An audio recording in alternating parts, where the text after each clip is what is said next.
Proverbs 1, verses 8 and 9. Listen, my son, to your father's discipline, and do not forsake your mother's teaching, because they are a garland of grace for your head and a chain for your neck. So first, the author says, listen, which there's a reason he keeps saying it. It means there's a value in actually sitting down and listening. In fact, you might get annoyed with how many times he tells you to listen, but the reason he tells you to listen this many times is because he knows you won't. He knows that it probably is going to take you 7 times to actually listen. In fact, that's what some researchers will say, is that you have to tell somebody things 7 times in order for them to actually believe it or understand it or do something about it.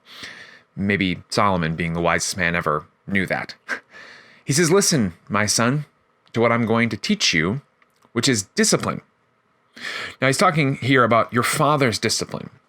Is he talking specifically about his discipline to his son Jeroboam? Is he talking about my individual father and your individual father? Is he talking about God the Father? The answer is probably yes. Of course, there is a value in listening to God the Father, because he's going to give us all this wisdom. But it seems that there would be a connection also to our biological fathers because of the next sentence, which says that you should not forsake your mother's teaching. In other words, that your parents are a good place to start when it comes to understanding wisdom. Every parent is going to say, stay away from bad crowds, which is what this next section is going to talk about. And so his point is, look, even if you have sort of a messed up set of parents, they are going to actually have some things to teach you that are worth listening to. And you would do well to listen to them, even if some of the things they teach you are not correct. This is hard, because in general, we tend to evaluate our parents not on the wisdom that they offer us, but on who they are as people. We don't like them because maybe they curtail some of our desire for pleasure or experiences in the world. They don't seem to understand us, which to some extent is true. They're not children anymore, and they're not going to be as empathetic to pubescent or prepubescent brain that is experiencing all sorts of crazy emotions, or even a teenage brain or a young adult brain that maybe still has some of those emotions. So it can be easy for us to evaluate our parents and say, my dad is an idiot, or my mom is not understanding me. And that may be true, but Solomon says you should still listen to them. Listen to their discipline and their teaching. Now, you can make a distinction here and say, your father's discipline and your mother's teaching, as if the father is the primary disciplinarian and the mother is the primary educator. It seems that that's probably a little too black and white of a line to draw, because there are other places in the book of Proverbs that talk about a father's teaching in the same way that it talks about a mother's teaching. But what we should take out of this is that both parents are necessary for the wisdom of a child. Now, the terrible thing about sin is that sin has robbed many of us of a father figure in our life particularly, but some of us also a maternal figure in our life who can give us wisdom. And that is a terrible thing. So if you're one of those people who do not have a father or a mother or both in your life, it is important to get that kind of figure in your life. Somebody who is older than you, who knows more than you, has gone through the things that you are going through so that they can give you wisdom. They're not going to be perfect. They're sinful people. They're not supposed to be perfect. You have a Father in heaven who you can listen to ultimately by reading the Proverbs. But there is a value in finding somebody older than you who has lived life before you to listen and to talk to about these things. And he says that if you're willing to do that, specifically in this book and really in general, that you will have a garland of grace for your head and a chain for your neck. A chain for your neck, it may sound like it's like a bad thing, but it's actually a really good thing. It's like the idea of like a gold chain or jewelry.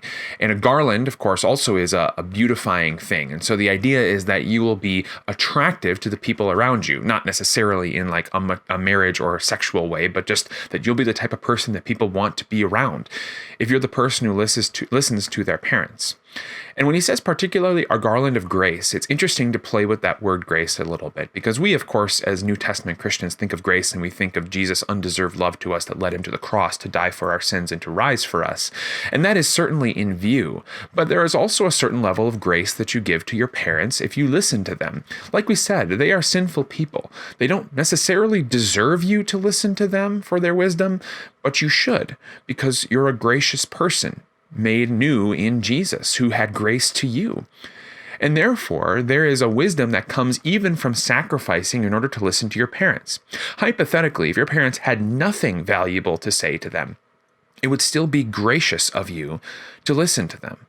And you would show grace to them and to the people around you by your willingness to listen to them. I was just listening to a podcast recently that talked about the real character of a man. And whether this is an actual biblical category or not doesn't really matter. I think it's an interesting thought. The real character of a man is he willing to take care of his mother when she's useless? Every woman gets to this point. Every person gets to this point. But particularly because women generally live longer than men, more of us are going to deal with our mothers later into life than our fathers. And there comes a point in every mother's life where she becomes essentially useless, right? She's in the nursing home, she's in the assisted living center, and she's not doing much for anybody.